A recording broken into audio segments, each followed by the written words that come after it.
human man feeds a starving alien girl. Now he wants a family with her.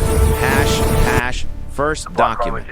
The rain hammered against the metal walls of supply station Kepler. Everything okay?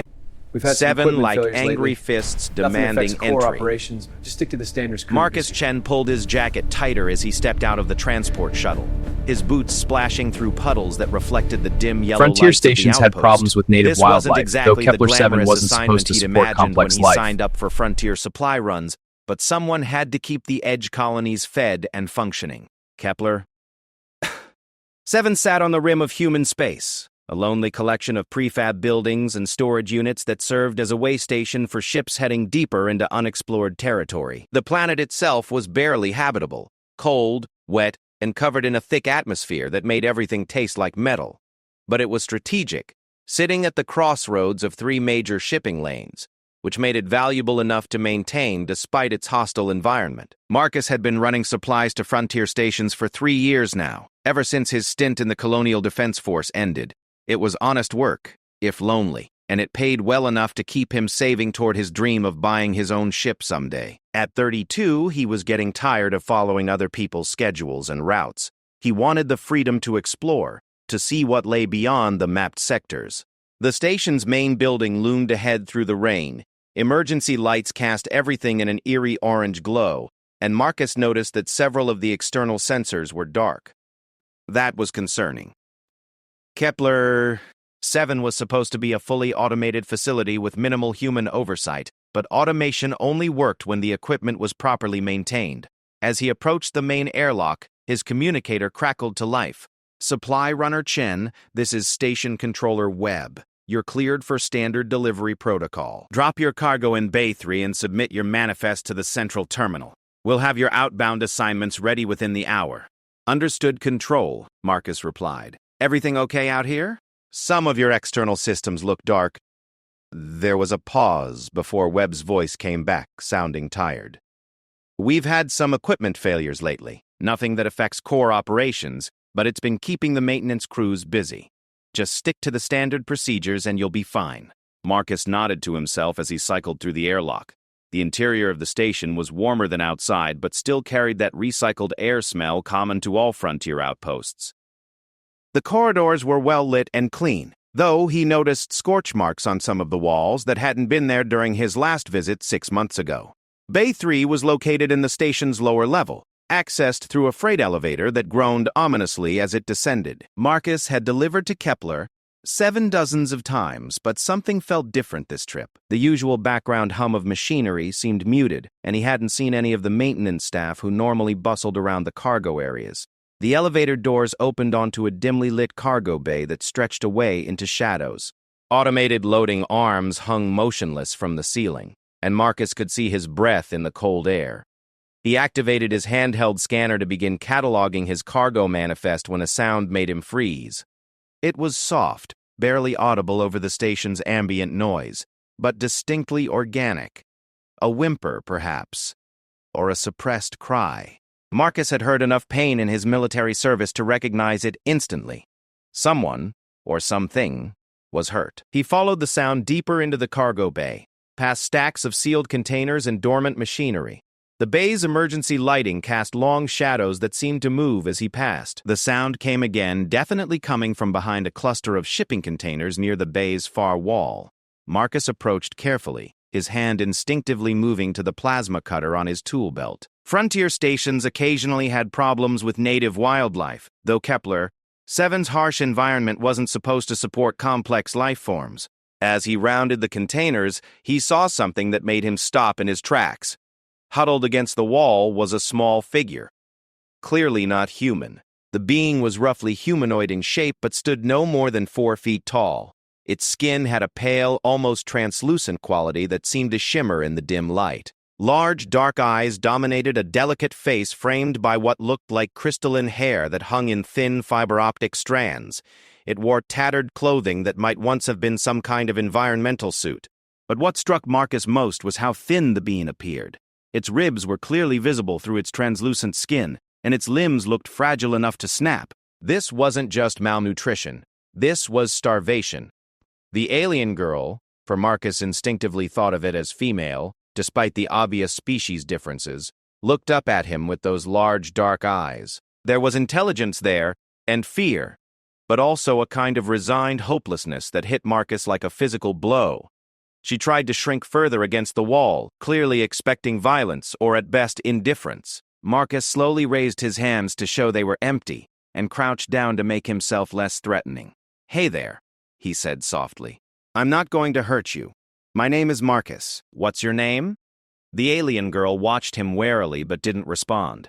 Marcus wondered if she could understand Standard Galactic, the common trade language used throughout human space. Many alien species had learned at least basic Standard for commerce, but there were still plenty who had never encountered humans before. Marcus slowly reached into his jacket and pulled out a ration bar from his emergency supplies. The girl's eyes immediately fixed on the food, and he could actually hear her stomach growling. He placed the bar on the ground between them and slid it gently toward her. "Go ahead," he encouraged. "It's safe. Human food, but it won't hurt you." The alien girl stared at the ration bar for a long moment before darting forward with surprising speed.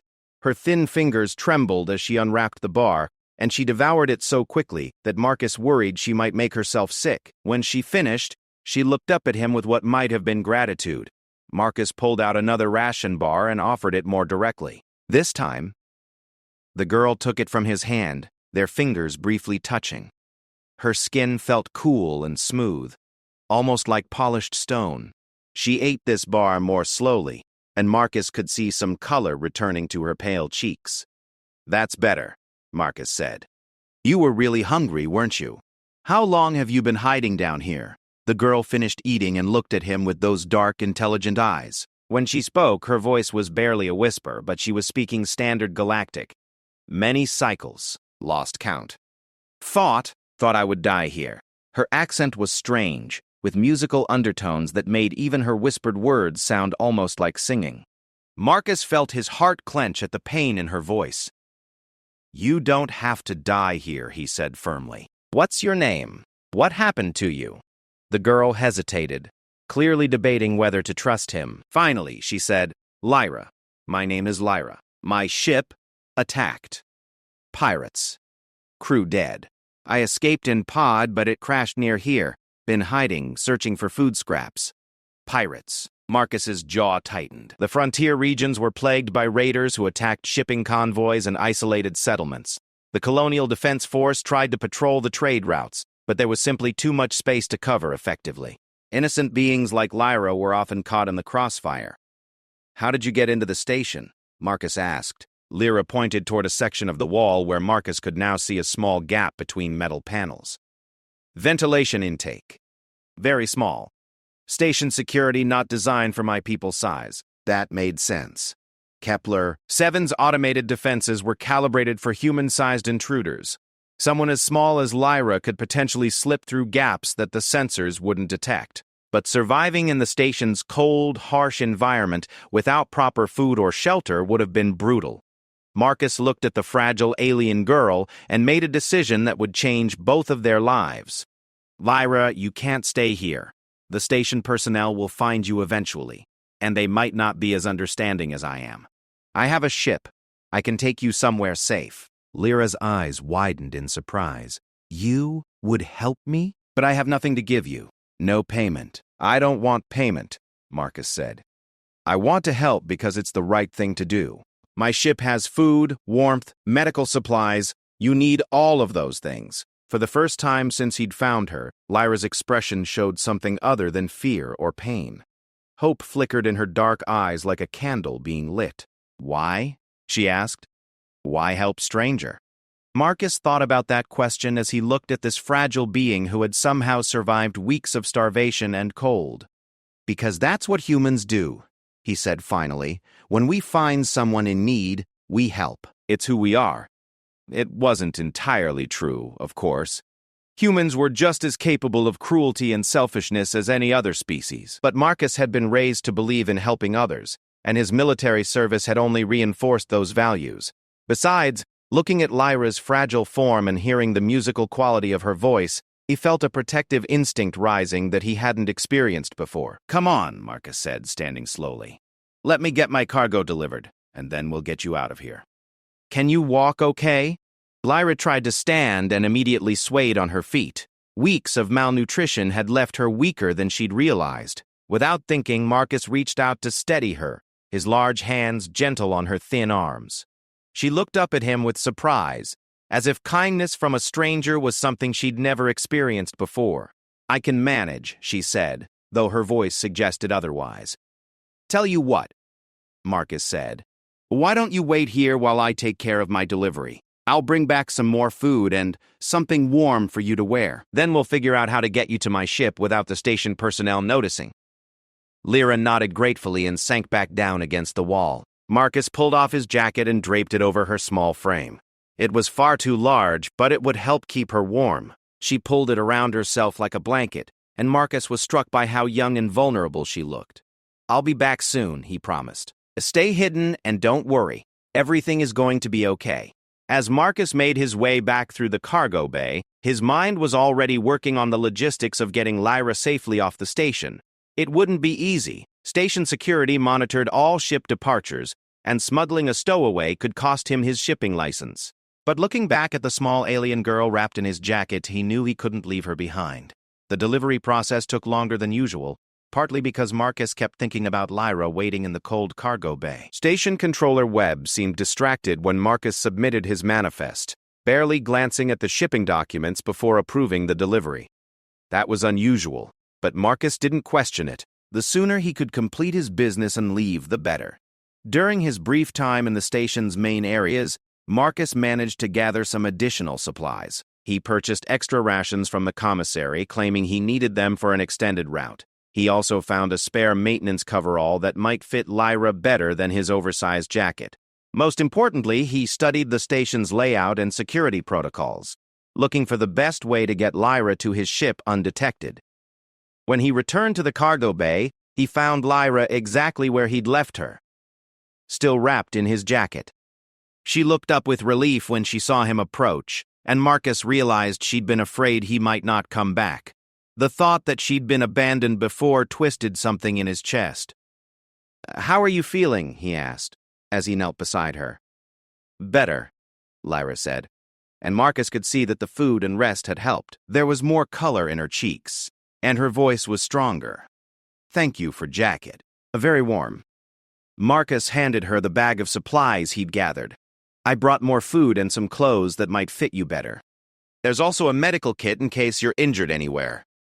Lyra's eyes went wide as she looked through the bag. To someone who had been starving for weeks, even basic rations probably seemed like a feast. "So much," she whispered. "Why do you give so much?" "Because you need it," Marcus said simply. "And because I want to help you get better. You've been through something terrible, Lyra.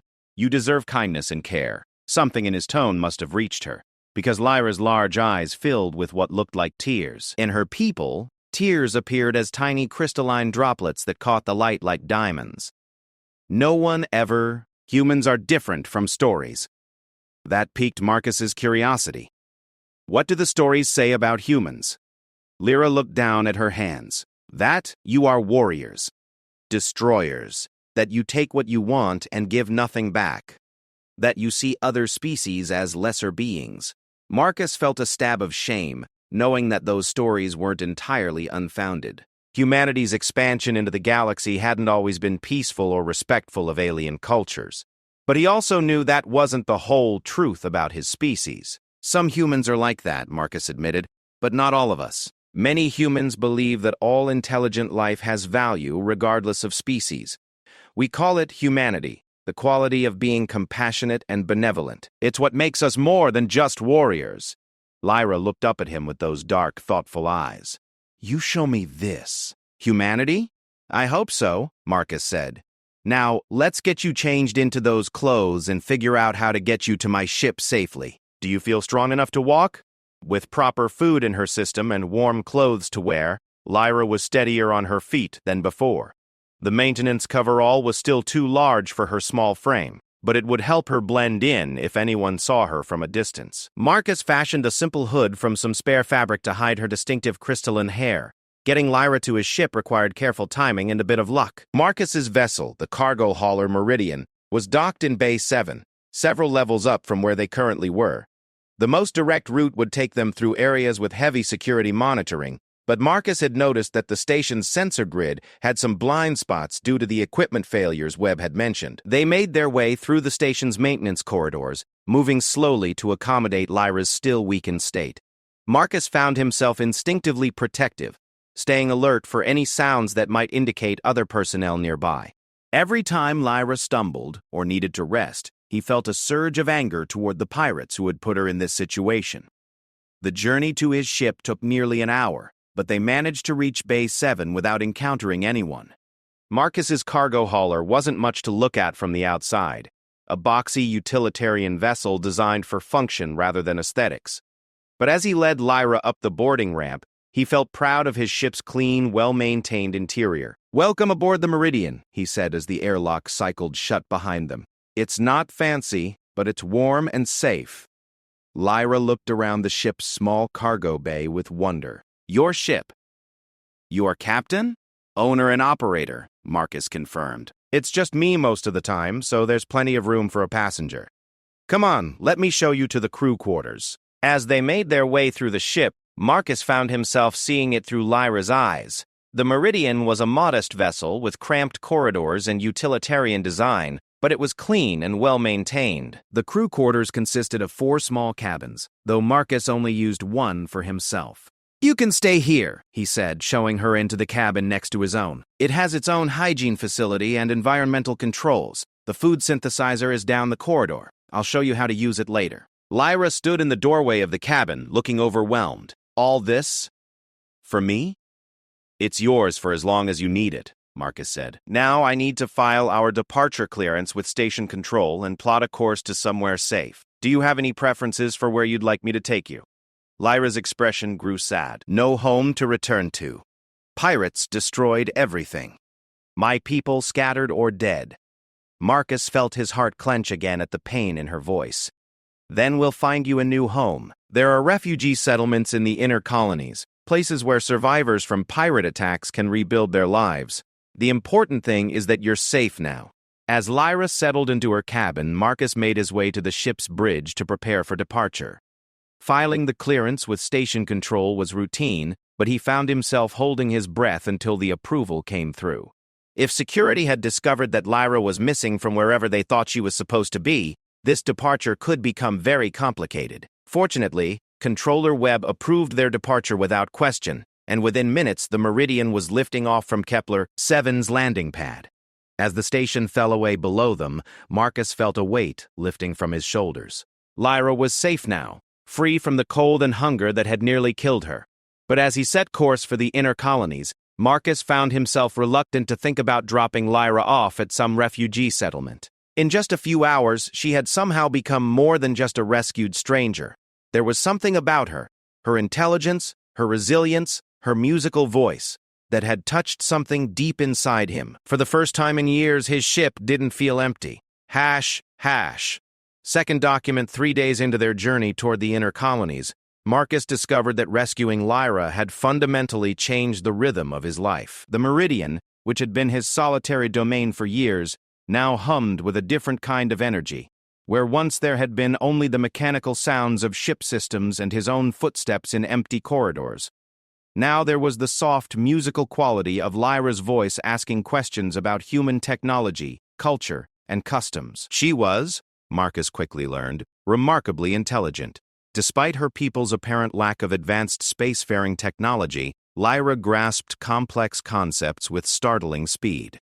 When he showed her how to operate the food synthesizer, she not only memorized the procedures instantly, but began experimenting with different combinations to create meals that appealed to her alien physiology. "Your people's food is very dense," she said on their second day together, holding up a standard protein bar with something approaching fascination. "Much energy in small space. My people required foods with specific mineral content from our world's crystal formations." Marcus had been updating the ship's navigation charts when she said this, but her words made him look up with concern. "Are you getting proper nutrition from our food?" "I should have asked earlier. I don't know anything about your species' dietary requirements." Lyra's expression grew thoughtful. and those large, dark eyes seemed to assess something internal. The synthesized foods contain sufficient basic nutrients to sustain me, but my people require certain crystalline minerals for optimal health. Without them, we become diminished, weaker. Our natural abilities fade. What kind of abilities? Marcus asked, his scientific curiosity engaged. Rather than answer immediately, Lyra moved to one of the bridge's secondary displays. She placed her hand against the screen, and for a moment, nothing happened. Then, slowly, patterns of light began to dance beneath her palm. The display's normal blue glow shifted through the spectrum. Green, gold, violet, creating intricate patterns that seemed to respond to her touch like living things. We are connected to certain electromagnetic frequencies, Lyra explained, though Marcus could see the effort it took her. My people can interface with crystalline matrices, organic computing systems. We can sense the flow of data through living circuits, but without proper nutrition, these gifts weaken. Marcus stared at the light show playing across his ship's display. That's incredible. Your people are natural technicians, aren't they? Living interfaces with organic technology. Lyra nodded, but he could see sadness in her expression. My people were highly valued as navigators and systems specialists. Pirates knew this. They hunted us specifically, captured us to force us to work their ships. Those who refused, she didn't finish the sentence, but Marcus understood. The weight of what she'd lost, her people, her culture, her very identity as a member of her species, settled between them like a physical presence. Marcus found himself wanting to reach out to comfort her, but he held back, uncertain if such gestures would be welcome.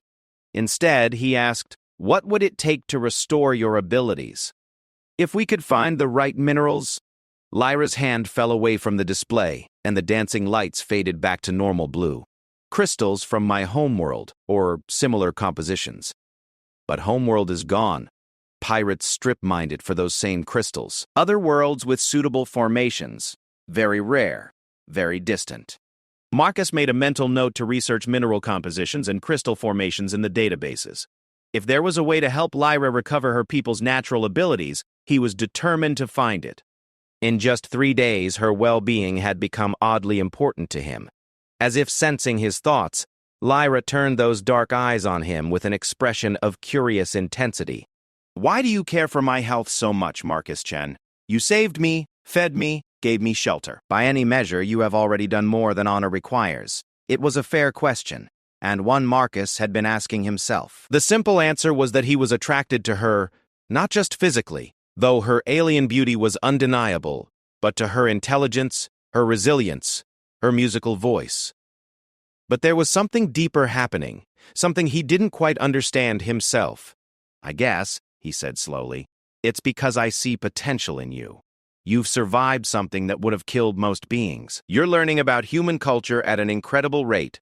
You have abilities that could be valuable to the right people. It seems wrong to just drop you off at a refugee settlement when you could do so much more." Lyra tilted her head, a gesture that was becoming familiar to Marcus. "You speak as if you wish me to remain with you." The directness of her observation caught Marcus off guard. He'd been avoiding that thought even as it lurked at the edges of his consciousness. "Would that be something you'd want?" he asked carefully. For a long moment, Lyra didn't respond. When she finally spoke, her voice was softer than usual. "On my world, we had a concept called resonance bonding. When two beings found themselves in harmony, their life frequencies aligned, they became partners, not just mates, but true companions whose lives enhanced each other's potential." Marcus felt his heart rate increase slightly. "And you think we might have that kind of resonance?" "I do not know," Lyra admitted. "My people's ability to sense such things is diminished without proper nutrition. But I feel something. When you are near, the world seems more stable, more hopeful. Is this what humans call affection?" The innocent way she asked the question made Marcus's chest tighten with unexpected emotion. "It could be the beginning of it," he said. "Affection, attraction, companionship. These things often start with exactly what you're describing." Over the next several hours, their conversation continued in fits and starts as Marcus attended to ship's business and Lyra explored more of the Meridian systems. She was particularly fascinated by the ship's navigational computer, though she explained that without her full abilities, she could only sense the basic data flows rather than truly interface with them. "Your human technology is very different from what my people developed," she observed as they shared a meal in the ship's small galley. "More mechanical, less organic, but there is elegance in its simplicity." Marcus watched her delicate fingers manipulate her eating utensils with precise grace. Everything about her seemed to carry an inherent artistic quality, as if her entire species had been designed by someone with an eye for beauty. "What was your technology like?" he asked. Lyra's eyes grew distant as she accessed memories. "We grew our ships from crystal seeds, nurtured them in mineral baths, until they achieved consciousness, living vessels that could think, feel, adapt to new situations. Navigation was partnership between pilot and ship mind, each enhancing the other's abilities." The loss in her voice was unmistakable. Marcus reached across the small table and gently touched her hand. Her skin was still cool and smooth, but he could feel a slight vibration under the surface, as if electricity were flowing just beneath her flesh. "I'm sorry," he said. "You've lost so much." Lyra looked down at his hand covering hers, and something shifted in her expression. "But I have found something as well. You, Marcus Chen. Your kindness, your strange human determination to help someone you barely know." When she looked up at him, Marcus saw something new in her dark eyes. Not just gratitude or affection, but a deeper recognition. "On my world," she said quietly, "we believed that sometimes the universe conspired to bring together beings who needed each other. Perhaps losing everything was necessary for me to find you." The statement hung between them, full of implications that neither quite dared to voice. Marcus found himself studying her face, the delicate bone structure, the way her crystalline hair caught and reflected the galley's soft lighting, the intelligence and growing trust in her dark eyes. "Lyra," he said, his voice rougher than he intended, "I want you to know that whatever happens, whatever you decide about your future, you'll always have a place with me, on this ship, in my life. You don't have to face the galaxy alone anymore." Something shifted in Lyra's expression. Surprise, hope, and something that might have been relief. "You would want me as permanent companion, even though I am alien, even though my abilities are diminished?" "Especially because you're alien," Marcus said, surprising himself with the intensity of his response. "You see things differently than humans do. You think in ways that complement how I think. And your abilities aren't diminished forever. We'll find a way to restore them." As if to punctuate his words, the ship's communication system chimed with an incoming message. Marcus reluctantly released Lyra's hand and moved to the bridge to respond. The message was from his shipping company, informing him of a new contract opportunity, a lucrative run to the Centauri system that would take them through some of the galaxy's most dangerous pirate territory. Under normal circumstances, Marcus would have declined such a risky assignment. The pay was good, but not worth the potential cost if pirates attacked. But as he read the mission details, something caught his attention. The cargo was medical supplies and refugee relief materials destined for New Geneva, a colony world that had recently been attacked by the same pirate group that had destroyed Lyra's people. Marcus stared at the message for several minutes, an idea forming in his mind. New Geneva was in the outer colonies, far from the refugee settlements of the inner systems. But it was also a world where someone with Lyra's skills might find meaningful work helping to rebuild what the pirates had destroyed. More importantly, it was a place where her alien nature would be seen as an asset rather than a curiosity. When he returned to the galley, he found Lyra had cleaned up their meal and was studying one of his star charts with intense concentration. She looked up as he entered, and he could see questions in her expression. That message, he said, was about a shipping contract. "Dangerous work, but potentially very rewarding. I'm thinking about taking it, but only if you're willing to come along." Lyra set down the star chart. "Where does this contract lead?" "New Geneva. It's a colony world that was recently attacked by pirates, possibly the same group that destroyed your homeworld. The survivors are rebuilding, and they need all the help they can get. Technical specialists, especially those who can work with both organic and mechanical systems, are in high demand." Understanding dawned in Lyra's dark eyes. "You think I could find work there?" "Purpose. I think you could find a home there, Marcus corrected. A place where your abilities would be valued and needed. A place where you could help prevent what happened to your people from happening to others. Lyra was quiet for a long moment, processing the implications. When she spoke, her voice carried a new note of determination. The pirates who destroyed my world? They are still active? According to intelligence reports, yes, they call themselves the Crimson Fleet, and they specialize in attacking isolated colonies and enslaving populations with useful skills. New Geneva was one of their targets, but the colonists fought back harder than expected. Something dangerous flickered in Lyra's eyes, and for the first time, Marcus glimpsed the steel beneath her fragile appearance. Then yes, she said quietly, I will come with you to New Geneva, but not just to find work or home. What do you mean? Lyra stood and moved to the small viewport that showed the stars streaming past in their journey toward the inner colonies. My people had a saying, the crystal that survives the hammer becomes the blade. I survived when my people did not. Perhaps it was so I could help ensure no others suffer as we did. Marcus felt a chill at the cold determination in her voice. This wasn't just about finding Lyra a new home anymore. This was about justice, possibly revenge. And looking at her silhouette against the stars, he realized that the fragile alien girl he'd rescued was transforming into something far more formidable. Are you talking about hunting pirates? He asked. Lyra turned back to him, and in the starlight her crystalline hair seemed to glow with inner fire. I am talking about protection, about using the gifts I was born with to shield the innocent from those who would prey upon them. Is this not what humans call heroism? Marcus thought about that as he looked at her. 3 days ago, she had been a starving refugee hiding in a cargo bay. Now she was talking about actively fighting the pirates who had destroyed her world.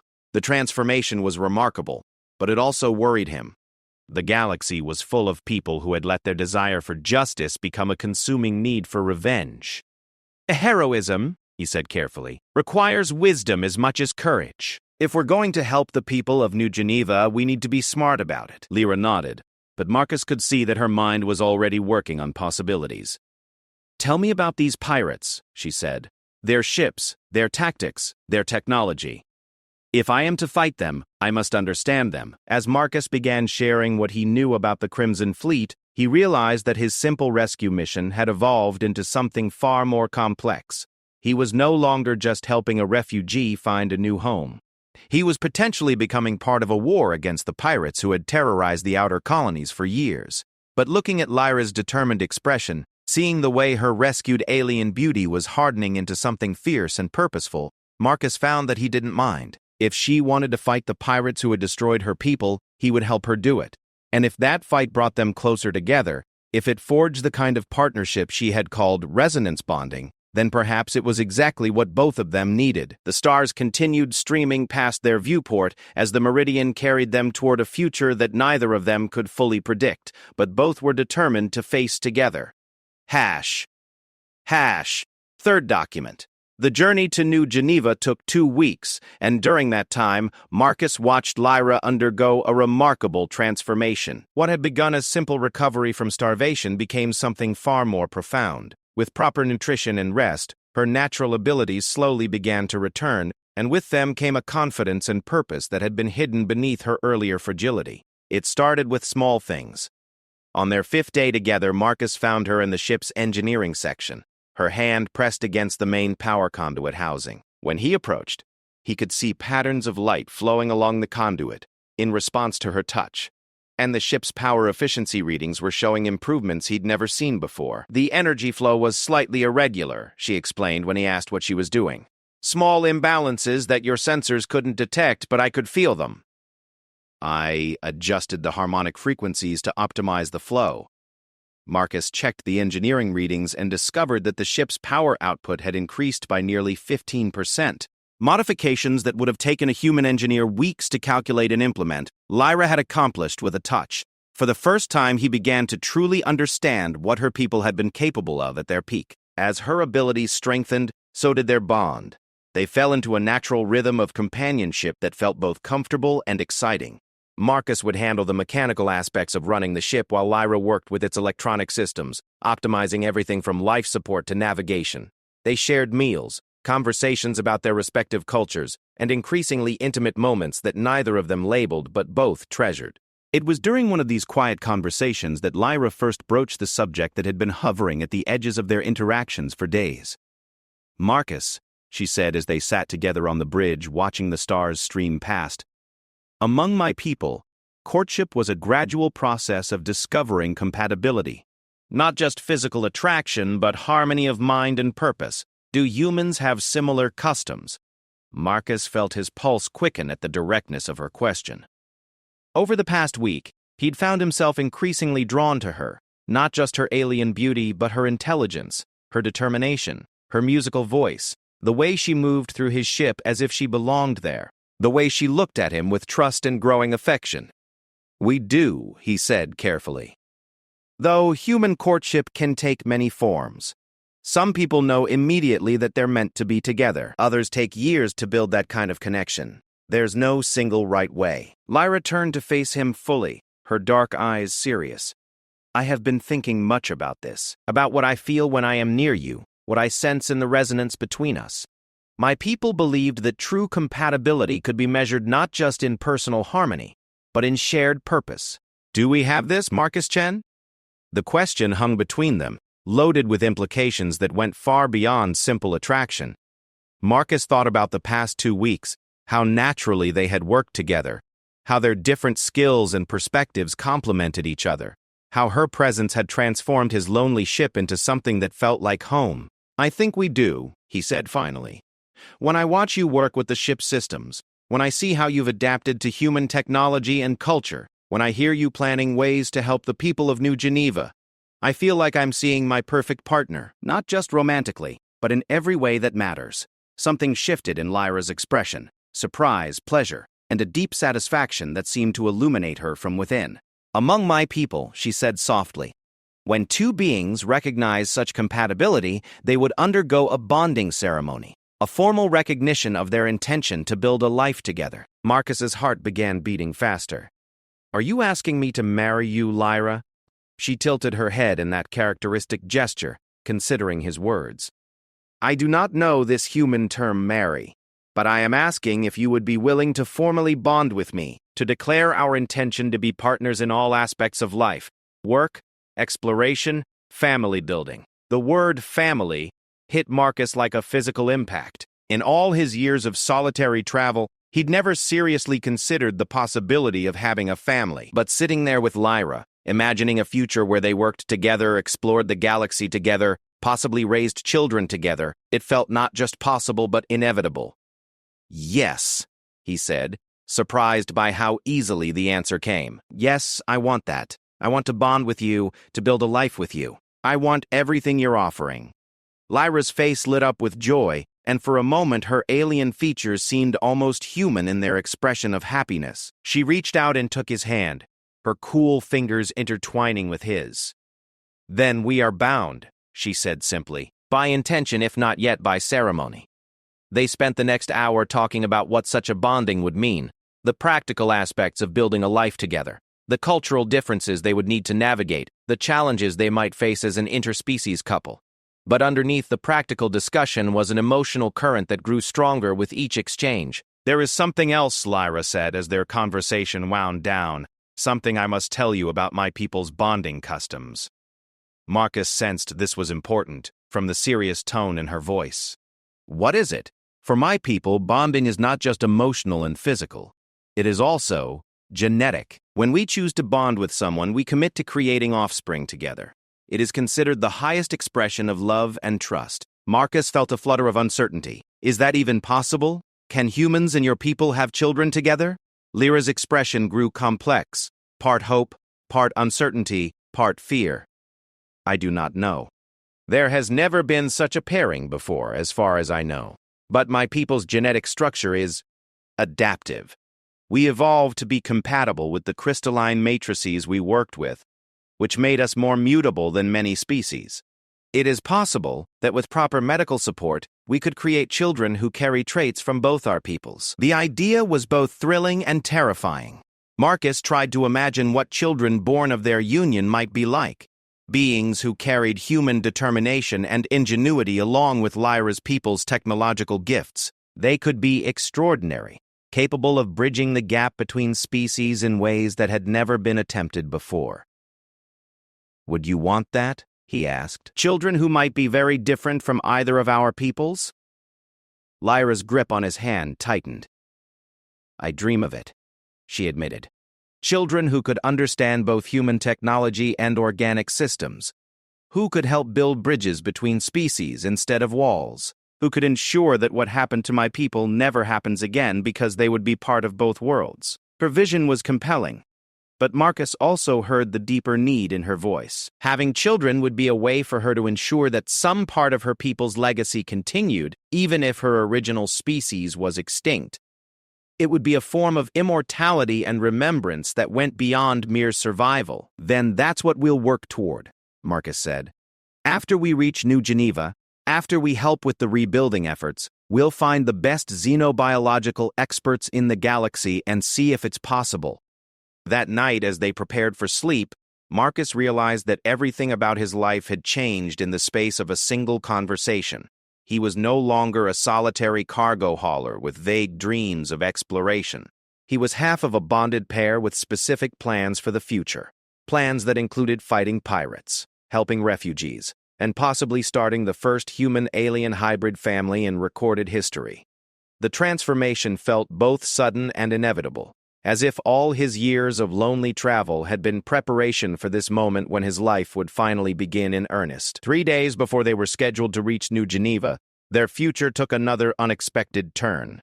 The ship's long-range sensors detected a distress signal from a civilian transport that had been attacked by pirates. The vessel was badly damaged and drifting in an uninhabited system approximately 6 hours off their current course. "We have to help them," Marcus said as soon as they identified the signal. Lyra nodded without hesitation. "Of course." "But Marcus, this could be a trap. Pirates sometimes use false distress signals to lure rescue vessels into ambushes." It was a valid concern, but as Marcus studied the sensor readings, he was convinced the distress signal was genuine. The ship's damage patterns were consistent with pirate attacks, and the life signs indicated approximately 30 survivors in critical need of assistance. "We'll approach carefully," he decided. "Keep weapons ready and be prepared to jump to hyperspace if anything looks suspicious." As they changed course toward the distressed vessel, Lyra spent time interfacing with the Meridian sensor arrays, using her growing abilities to gather more detailed information about the situation. What she discovered was both encouraging and disturbing. "The ship is civilian," she reported. "Transport vessel called the Star of Kepler, registered to New Geneva Colony." "But Marcus, the damage patterns, they match what was done to my people's ships. The same weapon signatures, the same tactical approach." This was definitely the Crimson Fleet. Marcus felt anger surge through him at the confirmation that the same pirates who had destroyed Lyra's world were still preying on innocent civilians. How recent was the attack? Based on the energy residue, approximately 8 hours ago. The pirates disabled the ship, but did not destroy it completely. They took cargo and possibly captives, then left the remainder to die. It was a typical pirate tactic. Take what was valuable and leave the rest as a warning to other potential victims. But it also meant they had a chance to save the survivors before their life support failed completely. When they reached the damaged transport, Marcus carefully maneuvered the Meridian alongside and extended a docking tube to create an emergency connection between the two ships.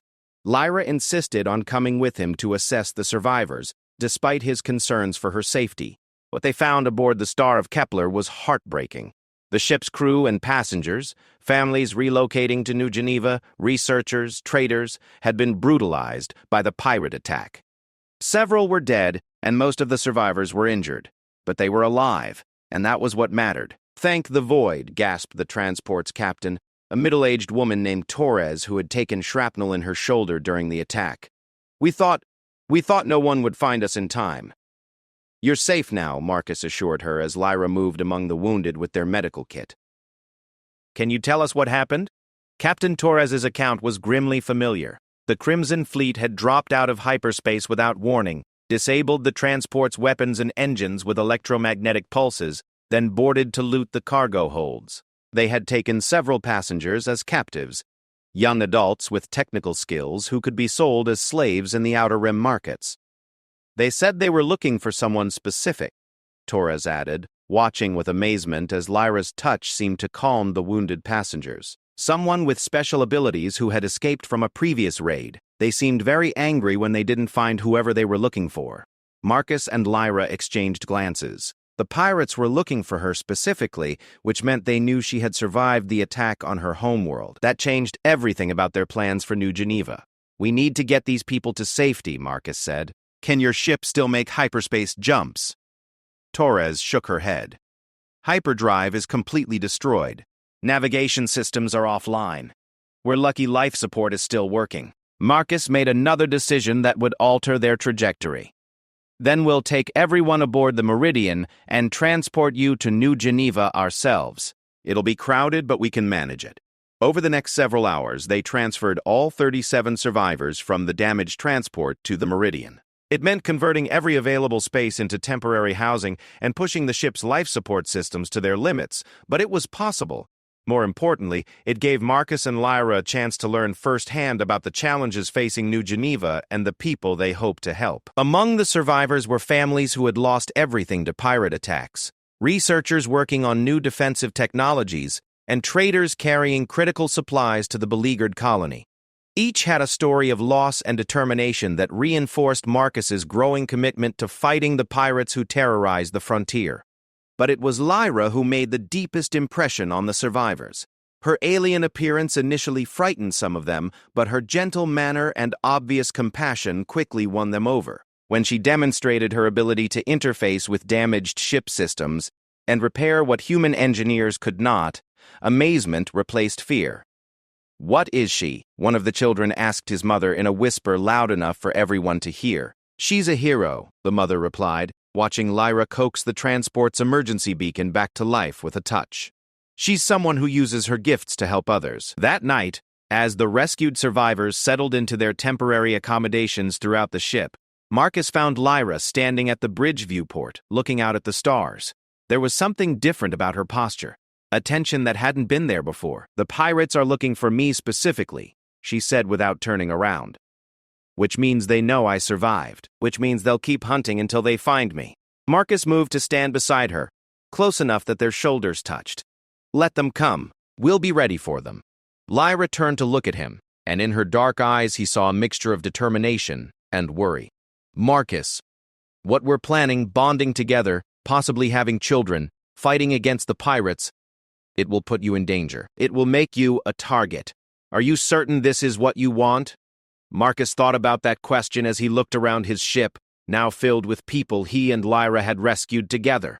He thought about the future they were planning, the family they hoped to build, the fight they were preparing to join.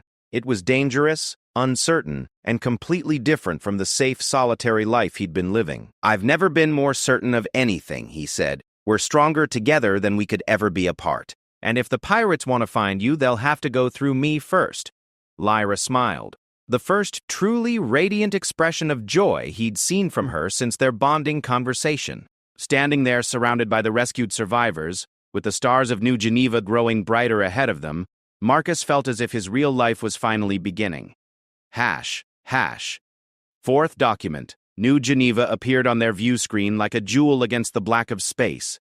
But it was a jewel that had been cracked and scarred by recent violence. As the Meridian approached the colony world, Marcus could see the aftermath of the pirate attack that had devastated the planet just months before. Orbital defense platforms hung dark and twisted, their hulls breached by weapons fire.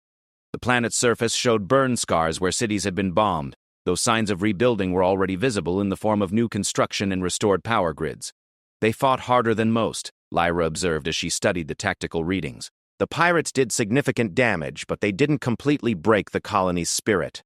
The survivors from the Star of Kepler pressed against the Meridian's viewports, looking down at what would be their new home. And for many of them, this was their second attempt at starting over after pirate attacks.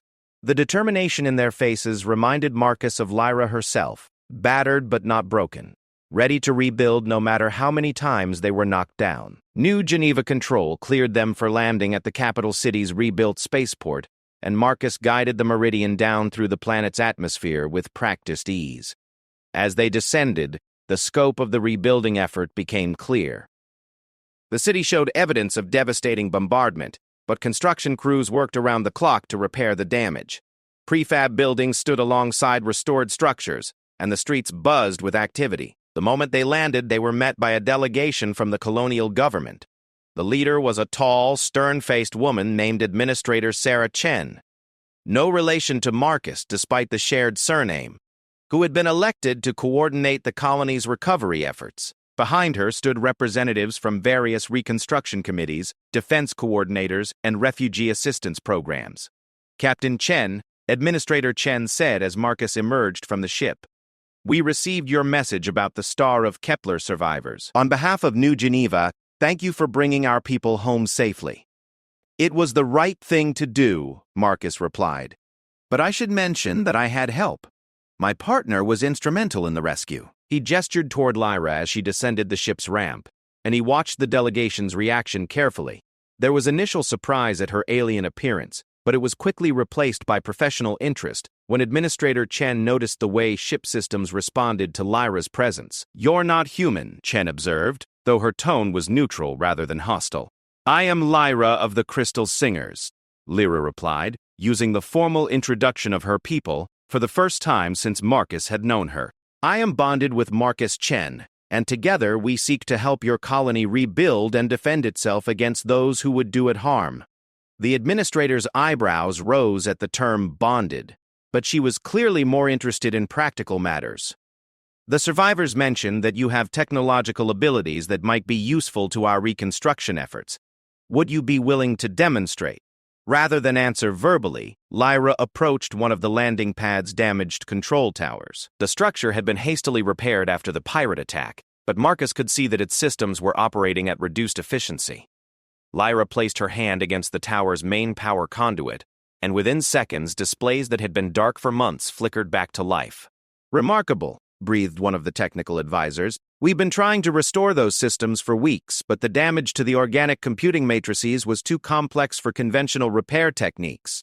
Lyra removed her hand from the conduit, and Marcus noticed that she looked slightly tired from the effort. Her abilities were still recovering, but even at reduced capacity, she could accomplish things that human technology couldn't match. "We have much work to do," she said simply. "Marcus and I are prepared to contribute whatever skills we have to your colony's defense and reconstruction." Over the next several hours, they were given a comprehensive tour of New Geneva's recovery efforts.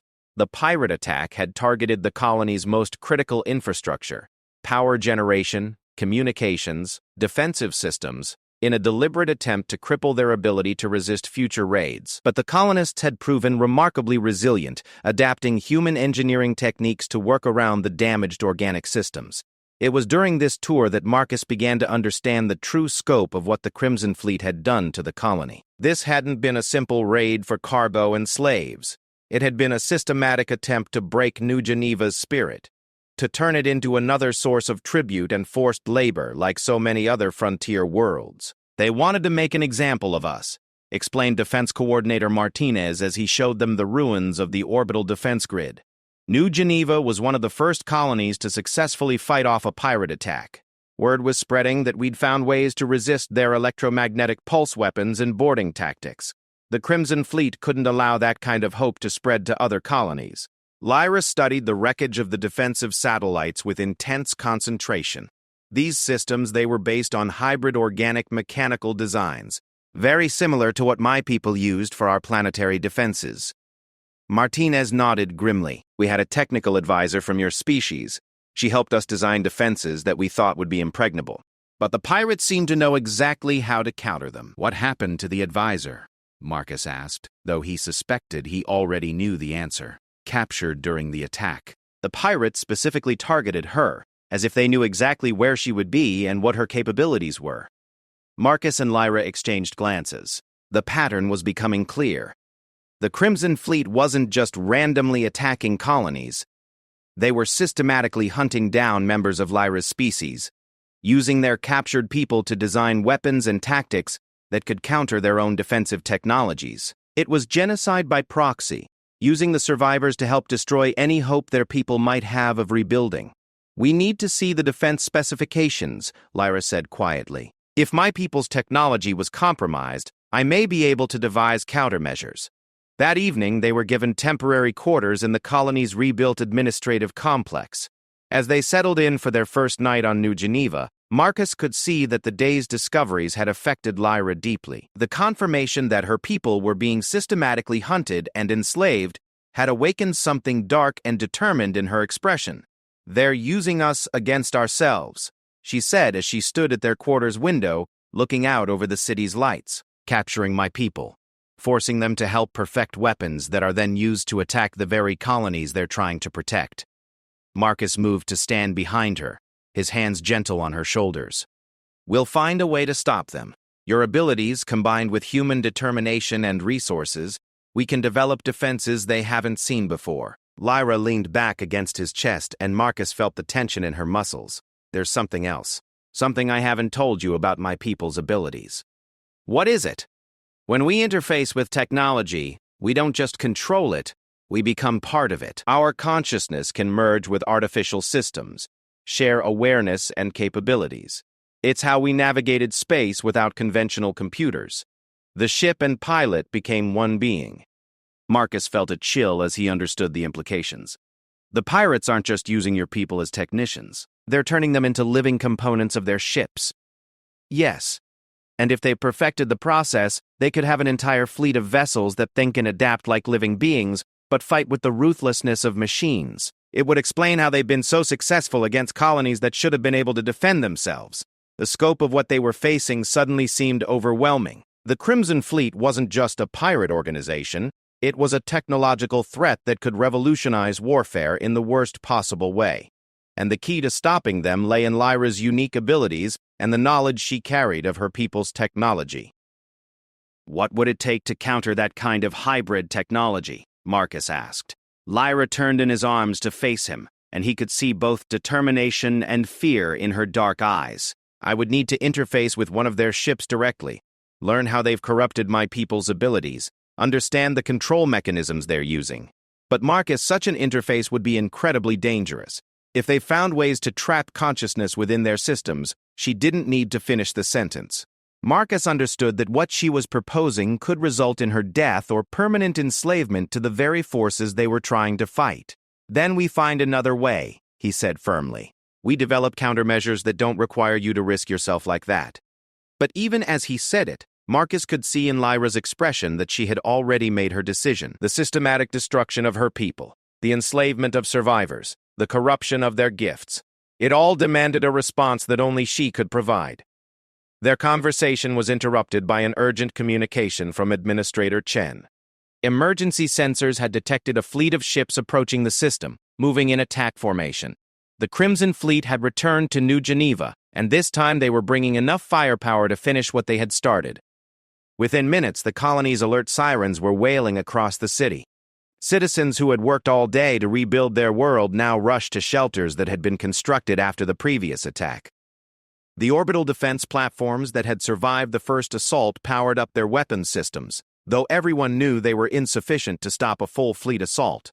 Marcus and Lyra rushed to the colony's command center, where Administrator Chen was coordinating the defense efforts with grim efficiency. The tactical displays showed 12 pirate vessels approaching in a classic encirclement pattern, their hybrid organic-mechanical systems already adapting to counter New Geneva's known defensive capabilities. "We have maybe 6 hours before they reach weapons range," Chen announced to the assembled defense coordinators. "All civilian transports are being loaded with essential personnel and evacuation priorities. Military vessels will attempt to buy time for the evacuations, but we're significantly outgunned."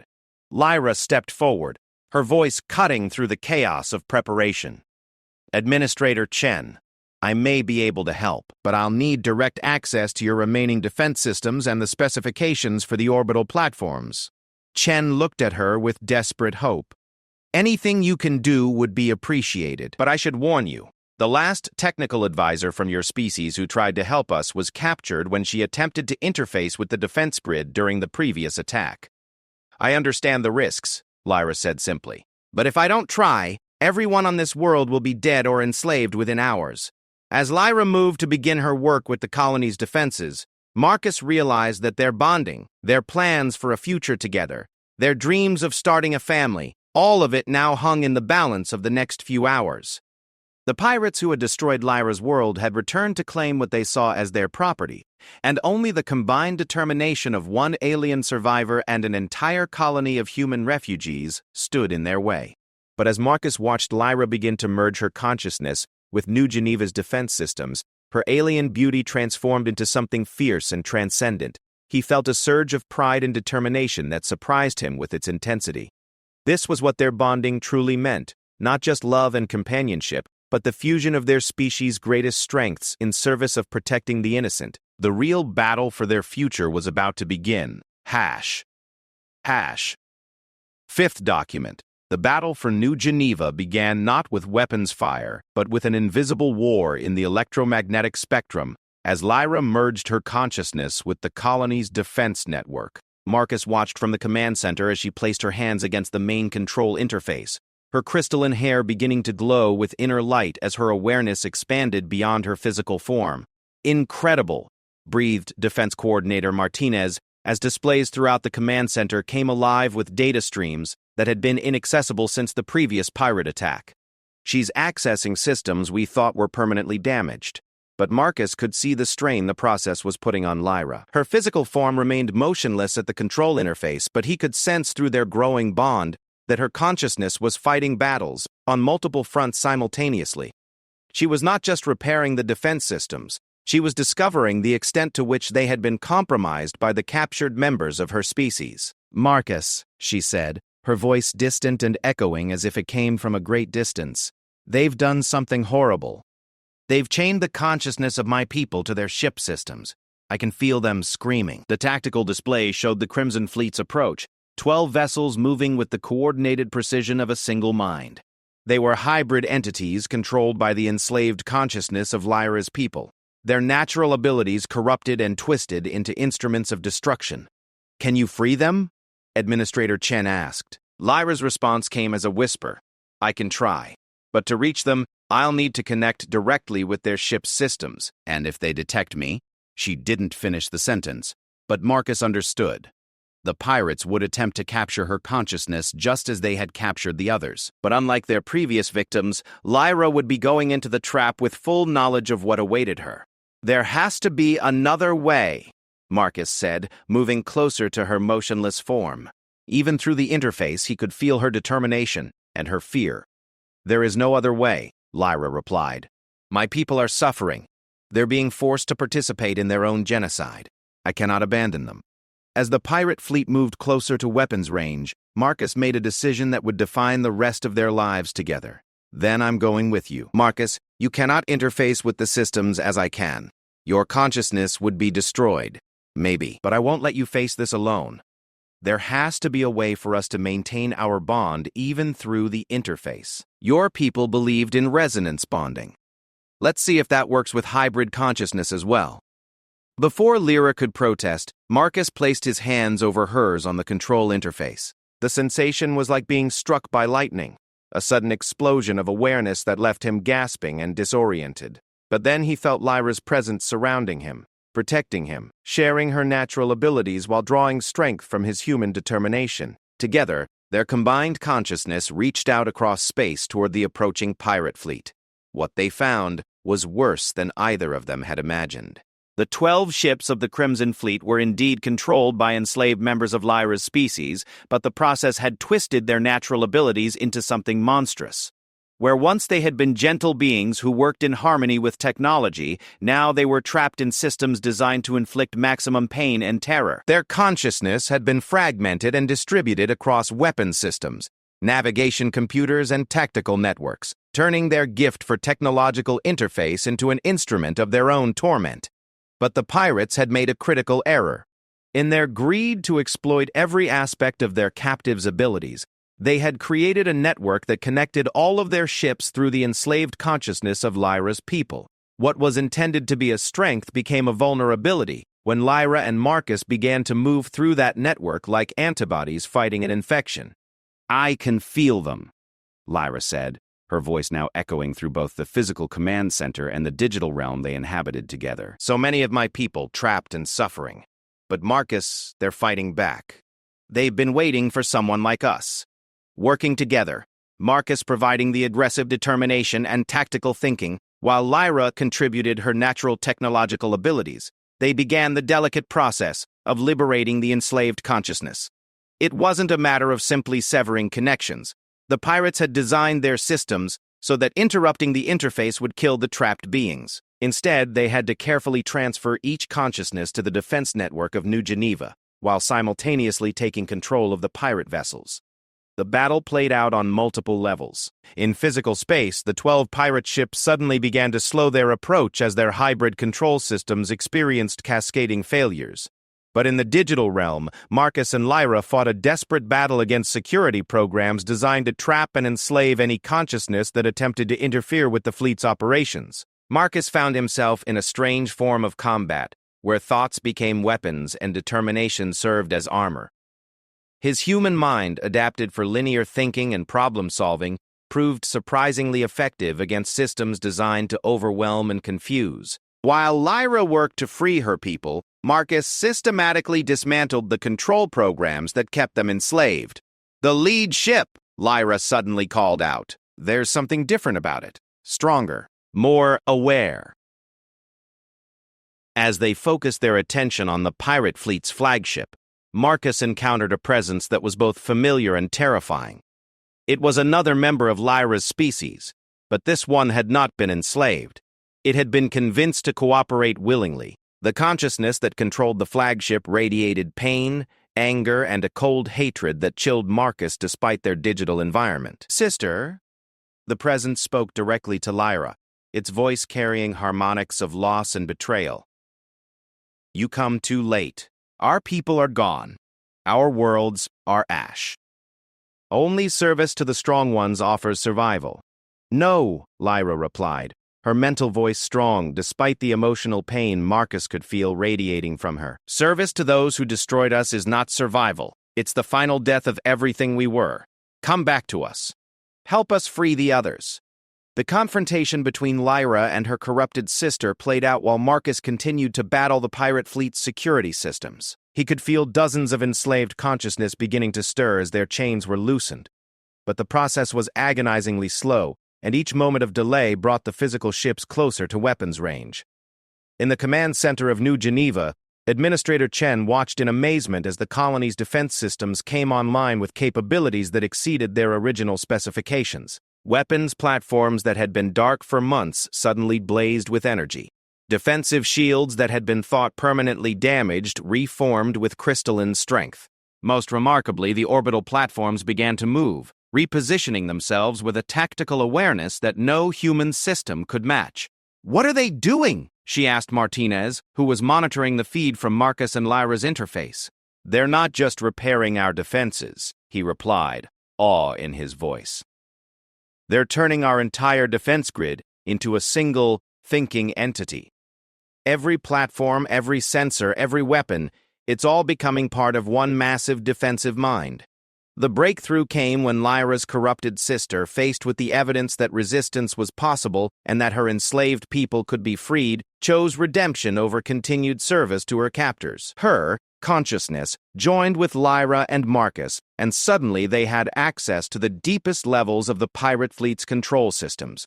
Working together, the three of them began a rapid liberation of the enslaved beings. One by one, the consciousness trapped in the pirate ships were transferred to the defense network of New Geneva, where they found themselves free to use their abilities as they chose rather than as weapons of oppression. The physical battle, when it finally began, was unlike anything the galaxy had ever seen. The 12 ships of the Crimson Fleet, their organic control systems now in rebellion against their pirate crews, turned on each other in a cascade of friendly fire and system failures. Meanwhile, New Geneva's defense grid, now enhanced by the consciousness of dozens of freed beings, proved capable of tactical maneuvers that no conventional fleet could counter. But the most remarkable aspect of the battle was what happened to the pirates themselves. With their enslaved technological specialists in open rebellion, the human pirates found themselves trapped aboard ships that actively worked against them. Weapons refused to fire. life support systems became unreliable, and navigation computers plotted courses that led nowhere. Within hours, the entire Crimson Fleet was either destroyed or disabled. The surviving pirates, now helpless without their enslaved technological support, were taken into custody by New Geneva's security forces. As the immediate threat passed, Marcus and Lyra slowly withdrew their consciousness from the defense network. The process of returning to their physical forms was disorienting, but Marcus found that something fundamental had changed in their relationship. Where before their bonding had been emotional and intellectual, now they shared a connection that went deeper than either had thought possible. "We did it," Lyra whispered as she opened her physical eyes for the first time in hours. "My people are free. The fleet is defeated." But even as they celebrated their victory, both Marcus and Lyra understood that this was only the beginning. The freed members of Lyra's species now needed new homes, new purposes. New Geneva would be rebuilt not just as a human colony, but as a refuge for survivors of pirate attacks from multiple species. Over the following weeks, as the colony worked to integrate its new alien residents, Marcus and Lyra found themselves at the center of something unprecedented: the formation of a truly multi-species society based on mutual aid and shared defense. It was during this period that they also discovered the answer to the question that had been haunting them since their bonding conversation. Working with New Geneva's medical specialists and drawing on the knowledge of Lyra's freed people, they learned that reproduction between their species was indeed possible. The hybrid nature of Lyra's people, combined with advances in genetic compatibility therapy, meant that they could have children who carried the best traits of both species. Their first child was born 9 months later, a daughter they named Hope, whose human determination and alien technological gifts made her a perfect symbol of the new society they were building together. She was followed by a son, then another daughter, each child representing another step toward a future where the barriers between species became bridges of understanding and cooperation. Years later, as Marcus stood on the observation deck of New Geneva's expanded spaceport, watching ships from a dozen different species arrive and depart in peaceful commerce, he thought about the chain of events that had brought him to this moment. It had all started with a simple act of compassion, offering food to a starving alien girl in a cargo bay. But that one moment of human kindness had grown into something that neither of them could have imagined. Lyra joined him at the observation window, their children playing at their feet, while freed members of her species worked alongside humans to maintain the station's hybrid, organic mechanical systems. The musical quality of mixed voices, human and alien, created a harmony that seemed to embody everything they had built together.